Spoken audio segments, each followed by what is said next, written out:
ओम नमः चंडिकाय। आज हम नवमों अध्याय का पाठ करेंगे, जिसमें देवी ने निशुंभ का वध किया।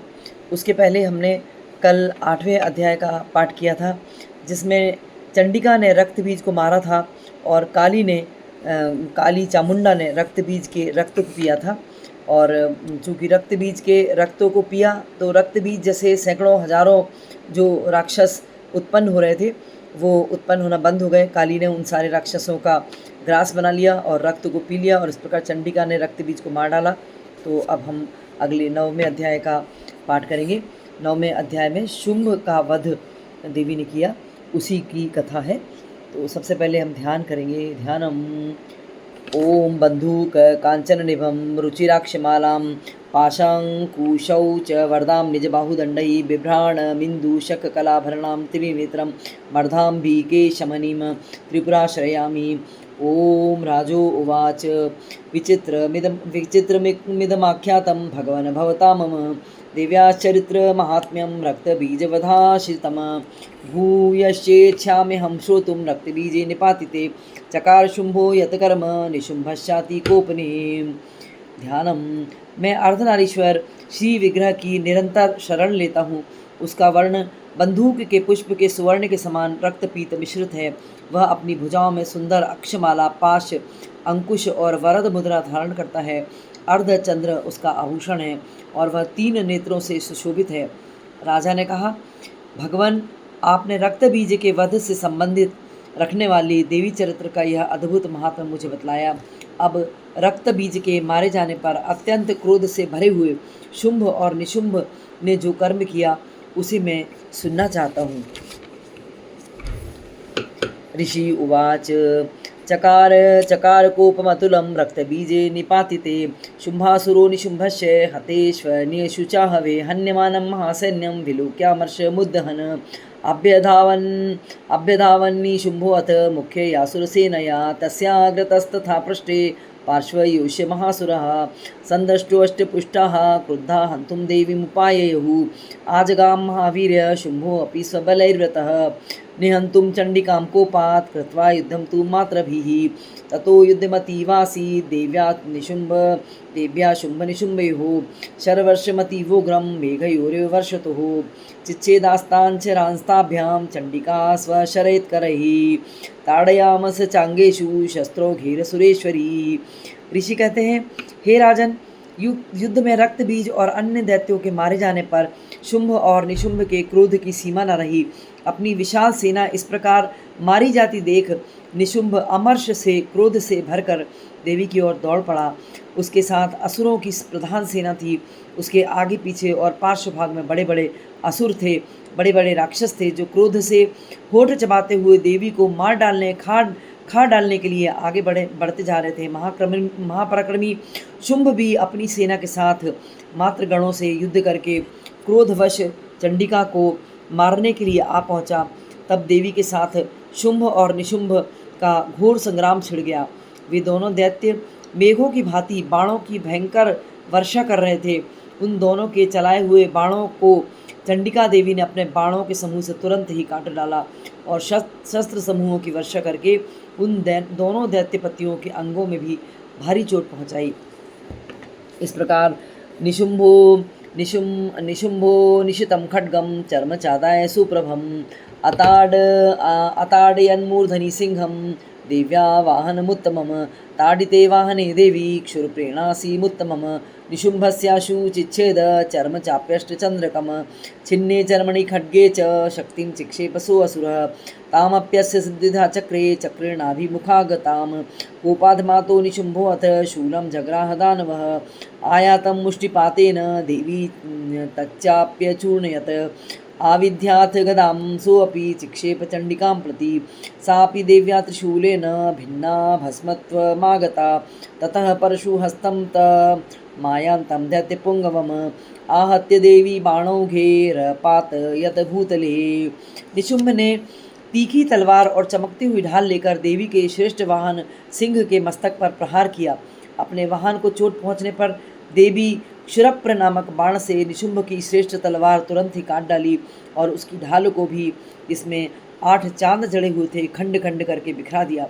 ढाल और तलवार के कट जाने पर उस असुर ने शक्ति चलाई, लेकिन सामने आने पर देवी ने चक्र से उसके भी कई टुकड़े कर डाले। अब तो निशुंभ क्रोध से जल उठा और उस दानव ने देवी को मारने के लिए शूल उठाया, लेकिन देवी ने समीप आने पर उसे भी मुक्के से मार मार कर चूर्ण कर दिया। तब उसने गदा घुमाकर चंडी के ऊपर चलाई और वह भी देवी के त्रिशूल से कटकर भस्म हो गई। तदंतर दैत्यराज निशुंभ को फरसा हाथ में लेकर आते देख देवी ने बाण समूहों से घायल करके धरती पर सुला दिया। तस्मिन्निपतिते भूमौ निशुंभे भीम विक्रमे भ्रातर्यतीव संक्रुद्धः प्रययौ हन्तुमम्बिकाम् स रथस्थस्तथात्युच्चैर्गृहीत परमायुधैः भुजैरष्टाभिरतुलैर्व्याप्य शेषं बभौ नभः तमायन्तं समालोक्य देवी शङ्खमवादयत् ज्याशब्दं चापि धनुश्चक्रातीव दोषाम् पूरयामास ककुभो निजघण्टा स्वनेन च समस्तदैत्यसेनानां तेजोवध विधायिनी ततः सिंहो महानादैस्तयाजिते महामदः पूरयामास गगनं गां तथैव दिशो दश ततः काली समुत्पत्य गगनं क्षममताडयत् कराभ्यां तन्निनादेन प्रक्स्वनास्ते तिरोहितः। उस भयंकर पराक्रमी भाई निशुंभ के धराशायी हो जाने पर शुंभ को बड़ा क्रोध हुआ और बड़ा दुख हुआ और बड़ा क्रोध हुआ। उसने अंबिका का वध करने के लिए वह आगे बढ़ा। रथ पर बैठे बैठे ही उत्तम आयुधों से सुशोभित अपनी बड़ी बड़ी 8 अनुपम भुजाओं के से समूचे आकाश को ढक कर वह अद्भुत शोभा पाने लगा। उसे आते देख देवी ने शंख बजाया, भैरी बजाई और धनुष की प्रत्यंचा का भी अत्यंत दोहसा शब्द किया। साथ ही अपने घंटे के शब्द से, जो समस्त दैत्यों और सैनिकों का तेज नष्ट करने वाला था, संपूर्ण दिशाओं को व्याप्त कर दिया। तदंतर सिंह ने भी अपनी दहाड़ से, जिसे सुनकर बड़े बड़े गजराजों का महान मद चूर्ण हो जाता था, आकाश, पृथ्वी और 10 दिशाओं को गुंजायमान कर दिया। फिर काली ने आकाश में उछलकर अपने दोनों हाथों से पृथ्वी पर आघात किया। उससे ऐसा भयंकर शब्द हुआ जिससे पहले के सभी शब्द शांत हो गए। उसके बाद अट्टहाट समशिवम शिवदूती चकारः तै शब्दैरसुरास्त्रैस्त्रुः शुंभः कोपं परं ययौ दुरात्मन्तिष्ठतिष्ठेति व्याजहाराम्बिका यदा तदा जयेत्यभिहितं देवैराकाश संस्थितैः शुंभेनागत्य या शक्तिर्मुक्ता ज्वालातिभीषणा आयान्तीं वह्निकूटाभा सा निरस्ता महोल्कया सिंहनादेन शुंभस्य व्याप्तं लोकत्रयान्तरं निर्घातनिः स्वनो घोरो जितवान् वनीपते शुंभमुक्ताञ्चरान् देवी शुंभस्तत् प्रहीताञ्चरान् चिच्छेद स्वशरैरुग्रैः शतशोऽथ सहस्रशः ततः सा चण्डिका क्रुद्धा शूलेनाभिजघान तम् स तदाभिहतो भूमौ मूर्छितो निपातः। तत्पश्चात शिवदूती ने दैत्यों के लिए अमंगलजनक अट्टहास किया।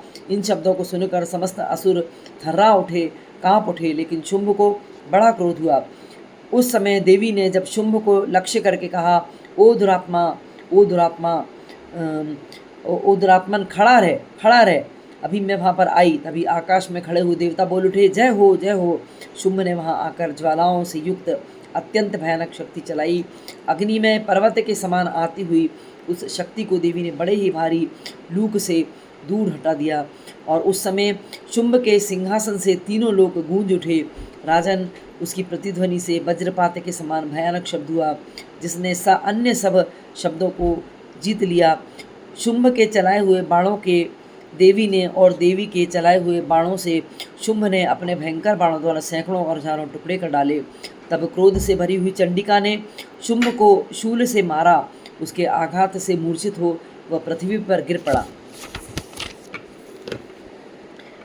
ततो शुंभ संप्राप्य चेतनामात् कार्मुकः आजघान शरैर्देवीं कालीं केसरिणं तथा पुनश्च कृत्वा बाहूनां युतं धनुजेश्वरः चक्रायुधेन दीजिजक्षाद यामास चण्डिकां ततो भगवती क्रुद्धा दुर्गा दुर्गति नाशिनी चिच्छेदतानि चक्राणि स्वशरैः सायकांश्चानतान् ततो निशुम्भो वेगेन गदामादाय चण्डिकाम् अभ्यधावत वैहन्तुं दैत्यसेना समावृतः तस्यापतत एवाशु गदां चिच्छेद चण्डिका खड्गेन चितधारिण स च शुम्भं शूलं समाददे शूलहस्तं समायन्तं निशुम्भ ममरार्दनं हृदि विव्याधशूलेन वेगाविद्धेन चण्डिका भिन्नस्य तस्य शूलेन हृदयान्निः स्रतोऽपरः महाबलो महावीर्यस्तिष्ठतिष्ठेति पुरुषो वदन।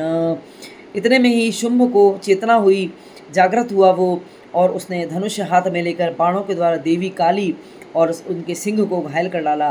फिर उस दैत्यराज ने 10,000 बाहें बनाकर चक्रों के प्रहार से चंडिका को आच्छादित कर डाला। तब दुर्गम पीड़ा का नाश करने वाली भगवती दुर्गा ने कुपित होकर अपने बाणों से उन चक्रों और बाणों को काट गिराया। यह देख निशुंभ दैत्य सेना के साथ चंडिका का वध करने के लिए हाथ में गदा लेकर बड़े वेग से दौड़ा। उसके आते ही चंडी ने तीखी धार वाली तलवार से उसकी गर्दन को शीघ्र ही काट डाला। तब उसने शूल हाथ में लिया।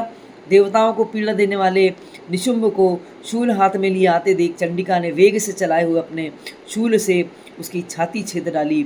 शूल से विदीर्ण हो जाने पर उसकी छाती से एक दूसरा महाबली एवं पराक्रमी पुरुष खड़ी रह करता हुआ बाहर निकला और बहुत चीखते हुए देवी की तरफ आगे बढ़ा। उसके उपरांत तस्य निष्क्रामतो देवी प्रहस्य स्वनवततः शिरश्चिच्छेद खड्गेन ततो सावपतत भुवि ततः सिंहस्य खादोग्रं दंष्टाक्षुण्ण शिरोधरान् असुरांस्तांस्तथा काली शिवदूती तथा परान् कौमारी शक्ति निर्भिन्नः केचिन्नेषुर महासुरः ब्रह्माणि मंत्रपूतेन तोयेनान्येन निराकृतः माहेश्वरेति शूलेन भिन्ना पेतुस्तथा परे वाराही तुण्डघातेन केचित् चूर्णीकृता भुवि खण्डं खण्डं च चक्रेण वैष्णव्यादानवः कृतः वज्रेण चैन्द्रिहस्ताग्र विमुक्तेन तथा परे। उस निकलते हुए पुरुष की बात सुनकर देवी ठठाकर हंस पड़ी, अट्टहास करने लगी और खड्ग से उन्होंने उसका मस्तक काट डाला। फिर तो वह पृथ्वी पर गिर पड़ा, तड़पड़ाता हुआ पृथ्वी पर गिर पड़ा और तदंतर सिंह अपनी दाढ़ी से असुरों की गर्दन कुचल कुचल कर खाने लगा। यह बड़ा भयंकर दृश्य था।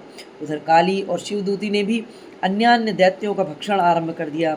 कौमारी की शक्ति से विदीर्ण होकर कितने ही महादैत्य नष्ट हो गए, मृत्यु को प्राप्त हो गए। ब्राह्मणी मंत्रपूत जल से निस्तेज होकर कितने ही भाग खड़े हुए। कितने ही दैत्य माहेश्वरी के त्रिशूल से छिन्न भिन्न होकर धराशायी हो गए।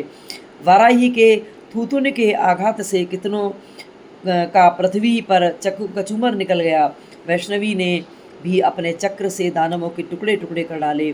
ऐन्द्री के हाथ से छूटे हुए वज्र से भी कितने ही प्राणों से हाथ धो बटे मृत्यु को प्राप्त हो गए। केचिद्विनेशुरसुरः केचिन्नष्टा महाहवात् भक्षिताश्चापरे काली शिवदूती मृगाधिपैः। ओम। कुछ असुर नष्ट हो गए, कुछ उस महायुद्ध से भाग गए और कितने ही काली शिवदूती और सिंह के ग्रास बन गए। इस प्रकार श्री मार्कंडेय पुराण में वर्णित सावर्णिक मनवंतर की कथा के अंतर्गत देवी महात्म्य में निशुंभ वध नामक 9वां अध्याय पूरा हुआ। इति श्री मार्कंडेय पुराणे सावर्णिके मनवंतरे देवी महात्म्ये निशुंभ वधो नाम 9मो अध्यायः। ओम नमः चंडिकायै।